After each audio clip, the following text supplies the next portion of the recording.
What's going on, everybody? Bobby Fi here. It looks like Sheets is dealing with some sort of an issue, so he's not going to be able to make it, unfortunately. I'm going to go through what I've got for tonight's slate, and I'm kind of trying to figure out why some of these things are showing up, and maybe we can figure it out together. Like, you can see, okay, this is, right now, not pictured, this is sorted by exposure on FanDuel. I have no idea what's going on with the projections. Why I understand that they're sort of hedging with whether Kyrie plays or not and all that. I cannot for the life of me figure out why, given these projections, which again, I think are going to be way low, assuming that he plays. And I love Kyrie, by the way, tonight, if he does play. Why is he what you can see my exposures over here. How is it giving me 100% of them basically no matter what I do? What is happening with that? Is there something I'm missing that is like just isn't there? I really don't understand what that is. And no matter what, the Sims are giving it to me even at this low ownership. Now, if this ownership is really anywhere in this ballpark and we don't get the news before 7 Eastern, doesn't happen until right before game time, it's an incredible leverage spot to take against the field because you would get low ownership in that case. Now, if you don't do that and you want to go the other way and just assume that he's out, you get into the other. Do I want to play the others? Maybe you get PJ Washington. Maybe you get some Klay Thompson on FanDuel. I'm speaking on FanDuel right now. But it is very strange to me that no matter what I do, SaberSim, I can upload different projections. I can change the projections. I can lower them, whatever. It's giving me all the Kyrie in the world. And I'm almost content to let it run with that on DraftKings. Like I said, I don't agree with the projection.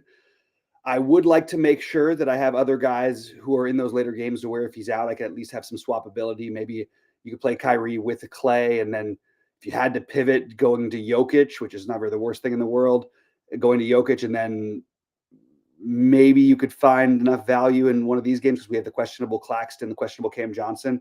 Are they building? Are they telling me this because there's enough good plays in the later games where I could get there? Maybe that's the route that we are looking at it from. So as of right now, that is sort of like a really important thing to me on this slate. Why am I getting it? I don't know, but it does. You do have some pivotability if he is in fact out, and if he's in, that projection will go up by at least 10 points, I'd imagine, and even that won't look like that amazing. But you're telling me without Luka, he can't put up 50 plus against Denver at home.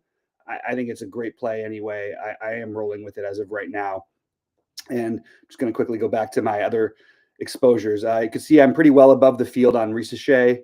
Good matchup, all that stuff. Good matchup in some sense. It's not my favorite thing to be as overweight as I am right now. I might be editing that a little bit later, a little bit closer to lock. Getting a ton of the Mobley. Again, good matchup. A little bit pricey for Mobley. And I'm getting to Indiana, but not as the numbers you'd see. There's a little quick glimpse of my Indiana. And I'm going to go ahead and make the one change on FanDuel that I'm okay making. And that's I'd like to be overweight TJ McConnell tonight. So if I just put a minimum of 10, I'm going to end up with more than that. And that's really the one tweak that I'm going to make over here. The other one I was considering is, I know Ben Shepherd is not the best point per dollar guy, but he's 3,900. It's a little bit of a funky, people don't really want to do it. Maybe I go for 5% of him. I just feel like I want to get a little bit more exposure to this Indiana with no Halliburton. They do play a bunch of guys. I am getting to a good amount of Matherin, as you can see, of Siakam, of Nembhard. But I'd like to get to a little bit of the Ben Shepherd and a little bit of the and we'll talk on DraftKings about this in a minute, a little bit of the TJ McConnell. But this is, again, I'll go back to my exposures and go back to where I'm at FanDuel wise, and I'll rerun some builds and stuff in a bit. But it's pretty wild that what it's giving me. Like I don't know if I've ever seen anything like this where nothing I do seems to change the fact that they just can't get over the Kyrie at 2% ownership, which is not what it's going to be. Goldie's got it at 12. Let's see if I change the ownership because I'm closer to accurate on this one. So I'm going to go to the ownership. We're not going to go to Goldie's for everything because updating and all that stuff, it can be a little bit tricky when you're using another thing unless you're able to mass it to, he'll get it updated as quickly as possible. But these afterlock things, when we're doing so much, it's going to be key to get this stuff right. So let's say we put him at the 12% that Goldie's got. Let's rebuild and see what that does for us. And again, I still like this play. But I don't buy that he's going to be 2%. I don't believe in the projection if he does play.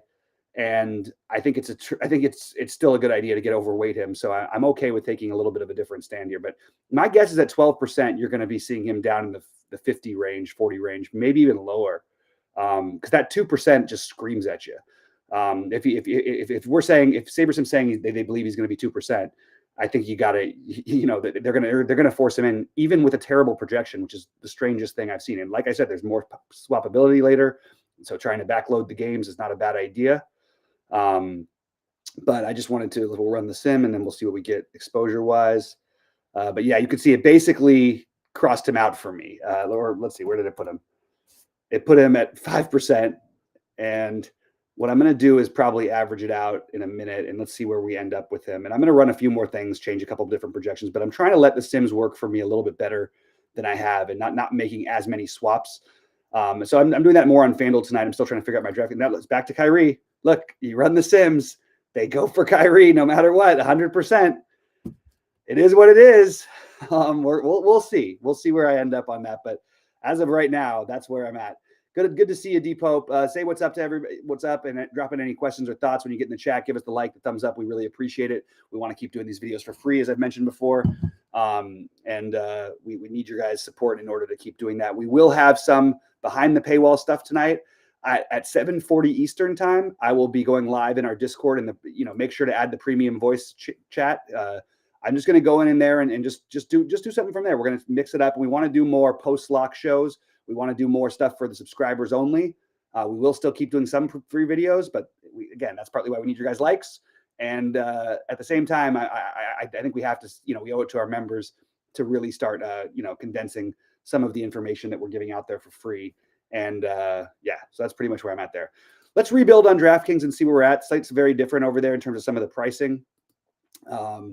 So I'm going to, and one thing I like to do is, it's in basketball. I just want to keep it a tight window. If you're mass entering and you don't go to 49, that's fine. But I'm going to be making enough changes where I don't want to play like Clint Capella over Russell Westbrook straight up. You know what I mean? At 6,900 and 4,900. So I don't want to get that kind of weirdness.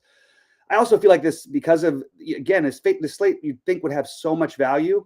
It's kind of actually more starved for value than I think that I anticipated it being, especially with Maxey looking like he's going to be a go tonight.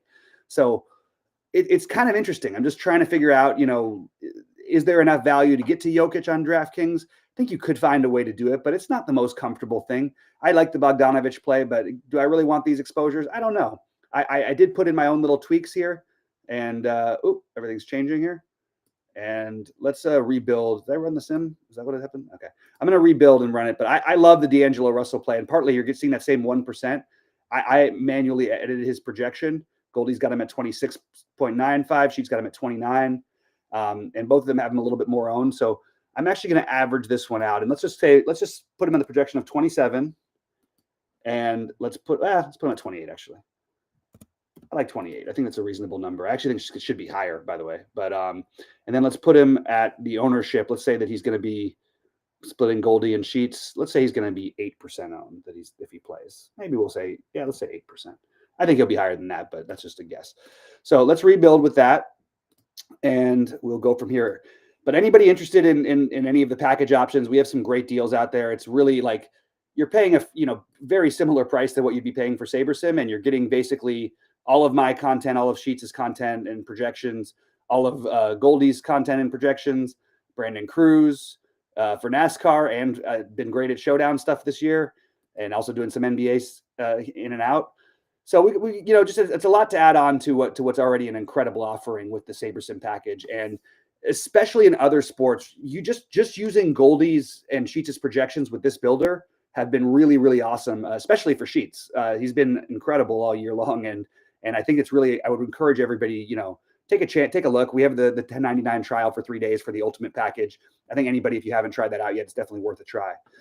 All right, I'm going to answer a couple questions while this is building. D Pope says, playing a 20 max tonight. What are you thinking? What do you think my biggest takes or fades come from? Chalk studs or additionally, do you play with min uniques? Like Sheet says, yes, I do. And what ROIs mean more? I mean, when you're using the new SaberSim, it's basically just running it with straight ROI. And I will do unique rank for certain tournaments. I will run this, but I also like to put my own stamp a little bit more, and somewhat to my detriment a little bit over the past year. Again, I was beating the hell out of this game years ago when there was no sims, nobody could figure anything out, and I was really good at figuring out those things. Now it's gotten to be a very different type of game, and I'm still adjusting with the times. I had a good night last night. I'm gonna have some good ones and bad ones. Most of my good stuff has come from hand building, but still running these sims over and over is still a really good idea. So let's run the sim. And I did put Kyrie as a core play because I have so much of him. So the 20 max, what do you think? Where do you think my biggest takes or fades? So I don't understand the question. So Deepak, do you want me to answer what my biggest takes and fades are? Are you saying what your biggest takes and fades are? I can't understand what the way the question is worded. Where do you think my biggest takes come from? Chalk, studs, mid range. Tell me if you're just asking me what I think you're doing. Just tell me what you're doing. I'm happy to go over it. If you're asking what I'm doing, I'm showing you right now exactly where I'm getting different. So that's, and again, I'll finalize some things, and for any site members, of course, I'll post it in the Discord, my final ownerships and exposures and whatnot. And also another shout out to my Rams for just showing up last night and beating the hell out of Minnesota. I think that was they look awesome. I'm feeling really good about that Super Bowl bet that I have, even though I know it's a little tough. But I think it's good. Look, and again, getting lots of Kyrie, tons of D'Angelo Russell, even at the ownerships here. Let's move him to 10, because I think that sounds a little bit. Yeah, let's make it. You know what? Hell, let's go a little higher. Let's make him 11. Let's see if we still get the same amount of D'Angelo Russell. And I'm just curious about that. We'll just run the Sims this time. Let's see where that's going to leave us with D'Angelo. My guess is he'll go down a little bit, because part of the reason he's showing up so much is he's a play with tremendous upside that is getting low ownership. And again, we don't even know about him yet. I'm going to talk about the most important thing probably, which is what to do with the first two games in just a minute, but I wanted to go over this stuff first. So yeah, you could still see him getting all kinds of D'Angelo no matter what I do. The Sims love him. The Sims love Kyrie. And I feel totally comfortable. D'Angelo 7,200 on FanDuel. I don't think you have to play him over there. I also don't think he's unplayable over there. I just think that it's a much better play on DraftKings at 5,500. I think he's got plenty of upside here. D'Angelo Russell is a core play for me today. So that's where I'm at, assuming that he does play. Maxey is out, according to Brendan, which is weird because he had shoot around after they announced him as a downgrade. So we're going to have to rerun everything, obviously, in just a little bit. Ty Jerome also ruled out for Cleveland. Not a huge deal maker there. Caleb Martin ruled out. Okay. So let's let the Sims do their thing, but let's talk through the first games outside of Philadelphia first.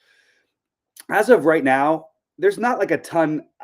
I think Isaiah Joe is an interesting tournament dart. I'm gonna put I think I put like a tiny bit of ownership on him. Yeah, just like make sure I just don't forget about him. Just the guy can shoot it lights out.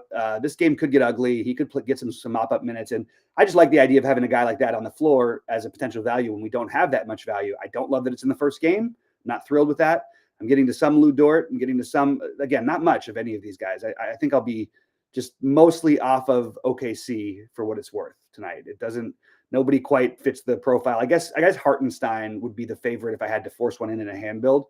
But as of right now, it's really just like the 7% of Isaiah Joe, and I'm probably going to end up with 0 Lou Dort by the end of it, but not the worst idea. Lou Dort at 4K, you're probably getting around 20, and hey, that's fine. But there's other value that could open up later that might be a lot better. I like Paul George and I like Yabusele today, maybe more than the field does. As you can see, I'm getting a little bit more double on Yabusele, a little more of Paul George. But we're going to have to rerun this in a minute because we can't talk about Philadelphia without the projections updating. Just too much stuff going on there. All right, so now I'm seeing. Okay, so from Deep Hope, while I'm just taking this look, how would you run your late swap process? Do you keep your pre-lock projections in ownership or allow savers? No, you have to allow savers in because they're accounting for all the ownership from what you've already experienced. So I don't need to keep all my stuff. Now what I usually do is I'll run theirs and I'll keep some percentage of the guys who I really want to make sure that the Sims may not get to. Tonight, they're getting to him right now, Kyrie and D'Angelo Russell. But those would be two guys that I would make sure that if I wasn't getting a well over the field amount, that I'll just manually enter that, sacrifice some of my upside. But that's why I want to remind everybody on the late swap, and I'll talk about it more in the late swap video later, that you want to try to make this between 49 and 50 or somewhere in that range, because you do not want to, if you leave it like 0 to 50K on the late swaps, and you end up making like 10 edits, you might end up with like 8,000 left on the table in lineups. It just gets really, really weird and funky. So make sure you keep that tight as far as basketball goes. In terms of football, I'm much more open to a conversation of different ways to run that. But let me know if that helps, Depot. That's the best I can answer that for right now. So with Maxey out, we know Paul George is going to look like a great play. I don't think I'm going to need to edit anything. He's going to project great. So is Kelly Oubre. But then we get into the what do we do? Is it Reggie Jackson? Is it Jeff Doughton? I'm really curious to see what the projections end up saying about it before I make my final decisions. And again, I have 45 minutes, so I'll probably be here for another 15, and I'll let you guys know what I'm doing in the Discord if you're not there. But if Reggie Jackson's starting at 3K, I'm probably going to do it, at least some of it. They're short bodies tonight. They have, from what I can count, 10 eligible bodies. You could make a Ricky Council case that doesn't feel great either. I honestly, Jeff Doughton, it might be Doughton or Reggie Jackson. Eric Gordon is another one you would look at probably. So I'm curious to see what the projections have to say, because that is a weird situation with no Drummond, obviously no Embiid, no Maxey. Oh, and I wanted to encourage people to check this out. Like, so my other, before, I'm going to get over to the Cleveland and Indy, but I think there's a good play in this game that people aren't going to play, and that's Jarris Walker. I'm going to make sure I have 10% of them. Right now, I put a minimum just to do something of them over there. If I put 8, it's going to end up with more than 10. I think Jarris Walker has upside. It's a fire update. Let's see what we got. Los Angeles Sheriff's County is announcing a repopulation of communities impacted by the Eden fire. Okay. Excuse me. All right, so I'm gonna wait and see once we get the Philadelphia stuff, but I like the Jarris Walker as a contrarian play. I think people aren't really looking at this. Had the big game after we lost Halliburton in the last game. Maybe I can make even a stronger case to go even a little bit higher than this. Again, the projection's not incredible or anything like that. It's just the upside. And I like Jarris Walker as a player. He also fits like a little bit. They have a lot of guards. Jarris Walker can play like small and power forward. So at least he fits a little bit of a different position that's not overlapping overwhelmingly with everything else. So I would like to, and I'll have exposure to everyone who's going to play minutes for, outside of Johnny Furphy for Indianapolis, just because I think that it is enough without Halliburton. Cleveland, as good as they are, they're a great team. Playing at home, you're going to get their best effort. But they also play fast. Indiana plays fast, and Cleveland is happy to play fast right there with you. So I really like that. Again, Mobley is the one who showed up the most for me, but I don't feel like I need to force in anything right now, Mobley and Allen. If I did, I think it would be Jared Allen. We've seen Jared Allen show just an absolutely monster ceiling lately. I think that's a play I could talk myself into getting overweight on. So while I'm at it, let me just make sure that I have at least his current projected number, because I really like that Allen play. And I want some of all these guys. We like this matchup, not quite as fast without Halliburton, but they'll still play fast. I like the idea of getting just a little bit okay, another fire update. There's a live stream press conference. Okay, so press conference is what I have to check out after this, apparently. All right, other question. Also, okay, let's see. How would you answer that one? Also, I wasn't on for NFL, but I picked Rams easily, and I think they win again. I love the Rams, and I just think so I'm a huge Rams fan. I watch every single minute of everything. I am very concerned that Philadelphia, if there were any teams in the playoffs that they would have a hard time with, it'd be Philadelphia and Baltimore. Unfortunately, we don't get a chance to let somebody else try and knock Philadelphia out. It's got to be us. It's got to be in Philly. It's going to be rough. I've been to the games where they played Philly in LA, and it hasn't been pretty. That's the worst matchup for them. However, I believe Sean McVay is the best coach in football outside of maybe Andy Reid, if you want to go there. But I really think that it's a huge coaching gap between Sirianni and McVay. And Sirianni and McVay must have, I think, will have a reasonable idea of a good game plan of what to do. Because last time they played, Saquon Barkley ran for like 5,000 yards. Most of the yards he got this season, I felt like, were in that game. I think he had 255 yards rushing in real life. But this Rams defense has been awesome, except for that game. They've been really, really good. It's been, people say their DVOA numbers. No, their totals. When they're healthy, they're now 9-2, and they've beaten the Bills. They've beaten the Vikings twice. They even when they weren't healthy, they went into overtime at the first game of the season with Detroit. And even then, we still just getting Higbee back, who got hurt yesterday, but he's going to play on Saturday. Okay, so they're updating the projections. It's telling us it's a great tool that SaberSim added. Makes it really useful to use SaberSim through us. All right. Hunter from so DeAndre Hunter is out too. We're gonna have to rerun again. Io Desunmu is out today. I thought I had that one already. Okay, I appreciate it. Brendan, as you guys know, is the best. Brendan and MJ always update us. Lonzo will play today and rest Wednesday, which means probably the Sunmu thing is not going to be relevant enough. Let's just take a quick look. I've been wanting to try and get on this Lonzo Ball at no ownership train, and they just made him a little more expensive. I wish they'd left him at 3,900 like he was, and then it'd be a lot easier to go there. But yeah, we already sort of were assuming that the Sunmu was out. I'm just gonna take a quick look and see what it's done for the projections in Philly with the most current update, because I'm gonna guess that these guys are gonna look a lot better. Another one that SaberSim always loves to give you is they love Jalen Smith. And by the way, I had him at 1% or 2% ownership the other day, and he put up 32 at 3,200. He only did it in 16 minutes, I think, or something like that, 17 minutes. But it was pretty nice. Paul George, this number is going to change. Paul George and Yabusele are going to go up. Those would be my favorites, followed by Oubre.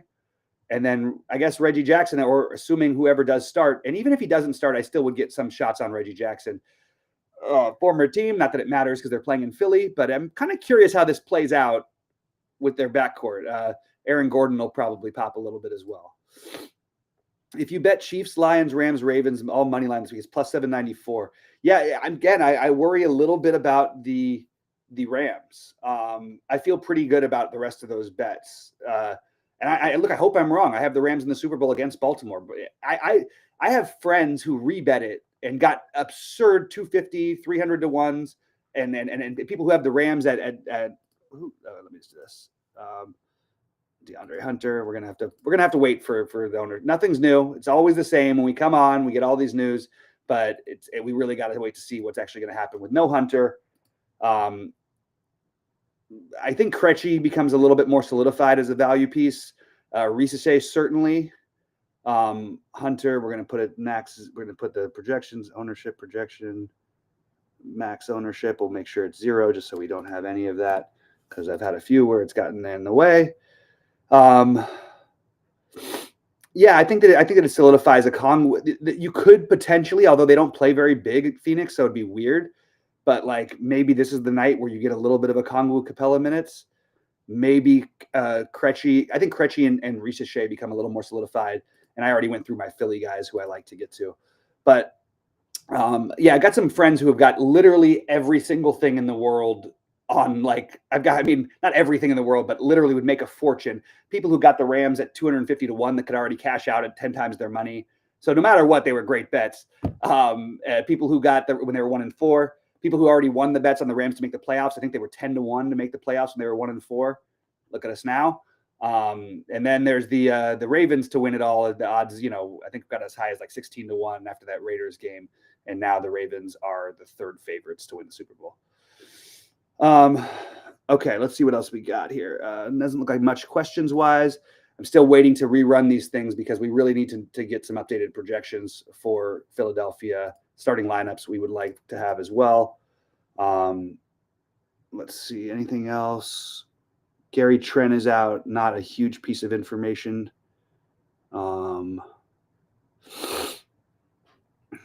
Wade. All right. Yeah, it looks like everything's should start to come in a little bit. Come on, let's see some updated Philadelphia projections. There's no way these numbers stay anywhere close to the same. It can't be, right? Like it just doesn't make any sense. I get it. The George is 8K now. I really like the Yabusele play anyway. I don't know why I would back off of it now. Yabusele can do some things offensively. He's not just like going to stand there and you're going to hope for rebounds. He can get some assists. He'll take some open threes. We'll see if he can make them. That sort of comes and goes. But I think it's really viable, like a really solid play. And I really like the ownership I was getting on him. Unfortunately, I think the ownership's going to go up a little bit. It looks like they bumped up Adam Bona's number, but they didn't bump anybody else's since the last time I checked. So we'll keep waiting on that one and refreshing. We're going to refresh over here too. And then I got to make sure to get anybody who's out. Oh, wait. That's not right. Yeah. I was in on a little bit of the Maxey tonight if he was to play, just because I thought, okay, if they're going to keep this game close, it's going to run through him. This is going to be a tough game for Philadelphia. It's going to be really, really tough. I don't know what they're going to do against OKC. It's a tough matchup. Any Jalen Williams? No. I mean, I guess that I wouldn't say no to it if I ended up with a tiny bit, but I see no reason to go out of my way for that. Sure, could be a Jalen Williams night. There's nothing really standing out about the play. Just Jalen Williams is always basically this play with upside. But I don't see any reason to play him against a team that plays slow that they should smoke. Maybe it's his night. Maybe it's Shay's night. Either one of them are fine. I just didn't see any need to get to them. So I'm definitely not forcing them in, especially as he's got a little bit of ownership. And I just would rather, if it was a later game, maybe I'd be more open to it just because I have some swappability. But right now I don't really have any.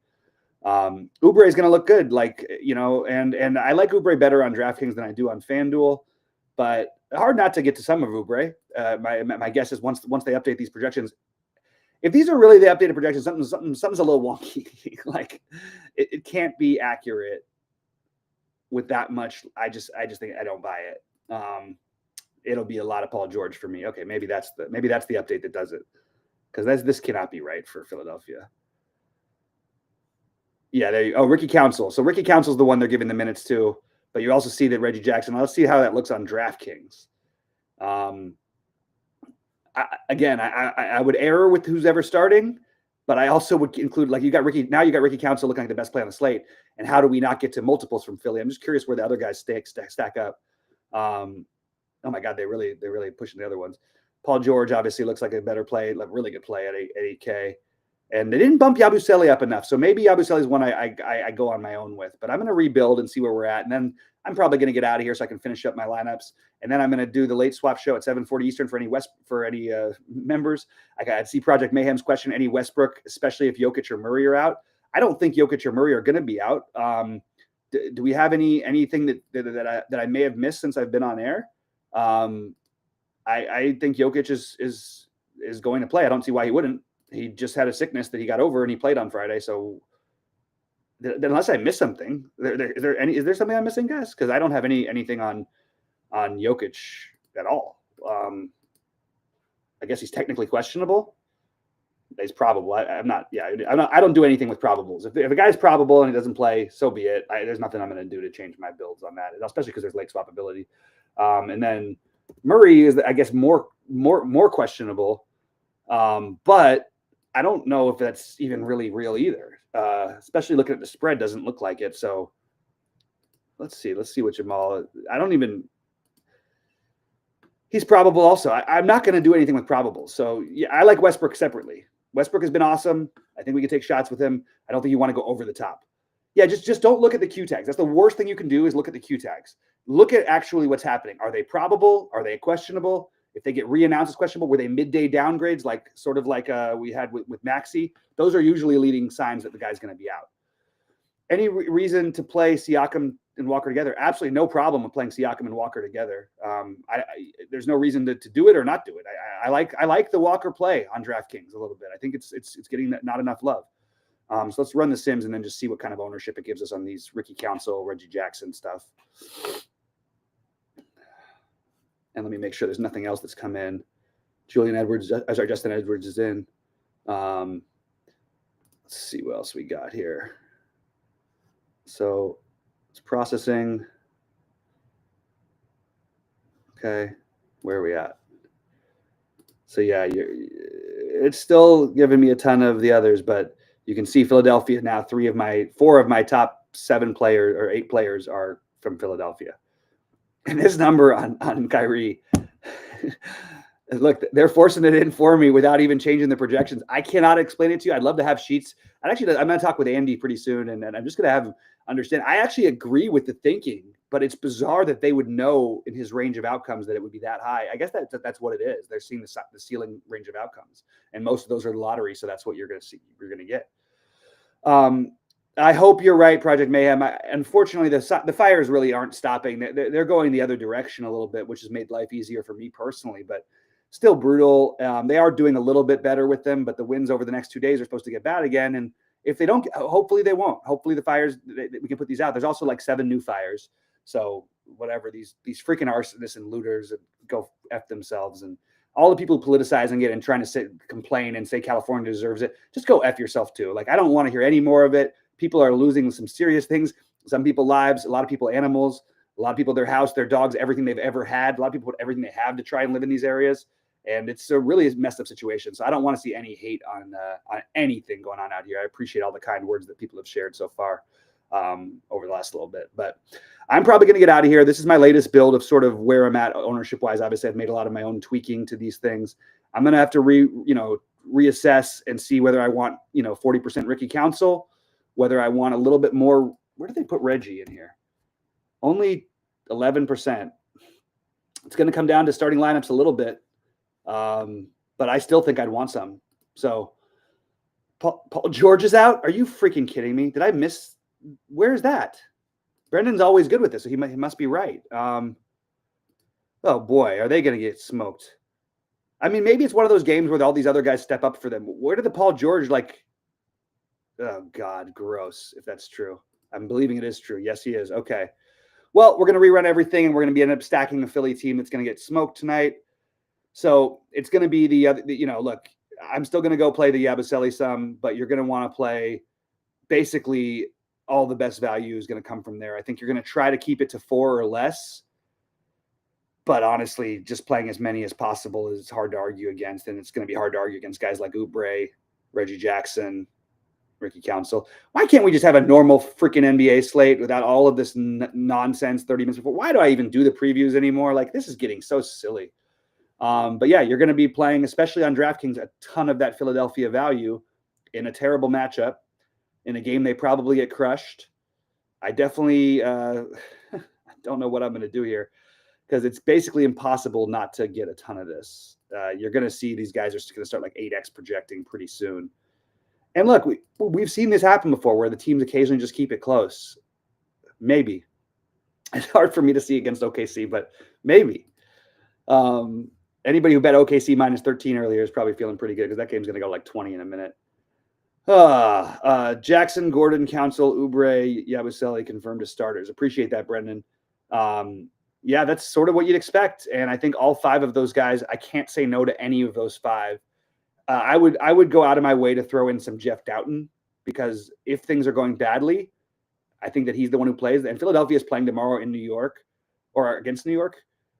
Is that they're treating that like it means more than the OKC out of conference game, I guess, because they're just resting everybody. Man, that's so weird. Well, it's going to be very Philly heavy. You guys know my feelings on the spend ups. Love the Kyrie contrarian, assuming that he is still contrarian. I love the D'Angelo Russell on DraftKings as one of my favorite, quote unquote, get different plays. Paul George was going to be my other highest owned guy, and now we just got to make sure he's off the list.